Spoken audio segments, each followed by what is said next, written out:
விஜயும், த்ரிஷாவும் ஒரே வீட்ல இருக்காங்களா? பெட்ரூம்ல உங்களுக்கு என்ன வேல? அப்படின்னு விளாசுன பிரபலம். விஜயும், த்ரிஷாவும் கோலிவுட்டோட ரீல் ஜோடிகள்ல ரசிகர்களுக்கு ரொம்பவே ஃபேவரைட். 2 பேரும் சேர்ந்து 5 படங்கள்ல நடிச்சிருக்காங்க. கோட் படத்துல ஒரு பாட்டுக்கு நடனம் ஆடியிருக்காங்க. சூழல் இப்படி இருக்க தொடர்ந்து அவங்க 2 பேரையும் சேர்த்து வச்சு ஒரு தரப்பினர் கிசுகிசுக்கள பரப்பிட்டு வராங்க. இந்த நிலையில பிரபல பத்திரிகையாளர் செய்யாறு பாலு காட்டமா பேசியிருக்காரு.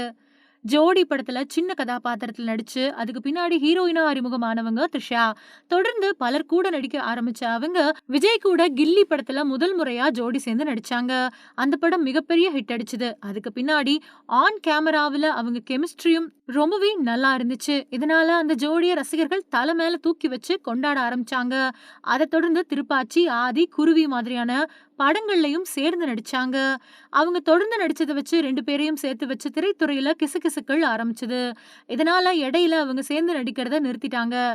சூழல் இப்படி இருக்க லோகேஷ் கனகராஜ் இயக்கத்துல லியோ படத்துல பல வருஷங்களுக்கு பின்னாடி சேர்ந்து நடிச்சாங்க. படம் ஃபிளாப் ஆனாலும் விஜய் த்ரிஷா ஜோடி வழக்கம் போல கொண்டாடப்பட்டுச்சு. அந்த ஜோடி கொண்டாடப்பட்டாலும் பல வருஷங்களுக்கு பின்னாடி மறுபடியும் அவங்கள இணைச்சு கிசுகிசுக்கள் ஆரம்பிக்கப்பட்டுச்சு. விஜயோட பிறந்த நாளுக்கு லிஃப்ட்ல அவர் கூட இருந்த போட்டோவை பகிர்ந்த த்ரிஷா வாழ்த்து சொல்லியிருந்தாங்க. அதை வச்சு பலரும் பலவிதமா பேச ஆரம்பிச்சாங்க. அது மட்டும் இல்லாம 2 பேரும் ஒரே வீட்ல தங்குறாங்க. விஜய் அவரோட மனைவி சங்கீதாவை பிரியறதுக்கு இதுதான் காரணம் அப்படின்னு இஷ்டத்துக்கு பேசினாங்க. விஜய் கூட சேர்த்து வச்சு கிசுகிசுச்சது மட்டும் இல்லாம கடந்த சில நாட்களாவே த்ரிஷாவுக்கும் துருக்கி தொழிலதிபர் ஒருத்தருக்கும் கல்யாணம் அப்படின்னும் பேசப்பட்டுச்சு. இதை பார்த்து காண்டான த்ரிஷா தன்னோட இன்ஸ்டாகிராம் பக்கத்துல ஹனிமூனையும் பிளான் பண்ணி கொடுங்களேன் அப்படின்னு கோபமா பதிவிட்டிருந்தாங்க. இந்த நிலையில இந்த விவகாரம் பத்தி பிரபல பத்திரிகையாளர் செய்யாறு பாலு வீடியோ ஒண்ணு வெளியிட்டிருக்காரு. அவர் பேசும்போது 40 வயசுக்கு மேல ஒரு பொண்ணு திரைத்துறையில இருக்காங்க. இது சாதாரண விஷயம் கிடையாது. ஆனா அவங்கள பத்தி தொடர்ந்து கிசுகிசுகள் பரவுது.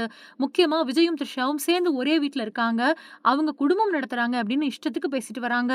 அது உண்மை அப்படிங்கறக்கான ஆதாரம் உங்ககிட்ட ஏதாவது இருக்குதா? அதே மாதிரி விஜய் ஆரம்பிச்சிருக்கக்கூடிய கட்சியில கொள்கை பரப்பு செயலாளர் த்ரிஷா தான். அவங்களோட பேரை போட்டு லெட்டர் பேட் ரெடி ஆயிடுச்சு. தேர்தல் நேரத்துல வருவாங்க அப்படின்னு எல்லாம் சொல்றாங்க. இதெல்லாம் தேவையில்லாத வேலை. விஜய் த்ரிஷா விஷயம் அவங்களோட பர்சனல். கமல் சொன்னது மாதிரி தான். அவங்க பெட்ரூமை நீங்க ஏன் எட்டி பாக்குறீங்க அப்படின்னு கேட்டிருக்காரு.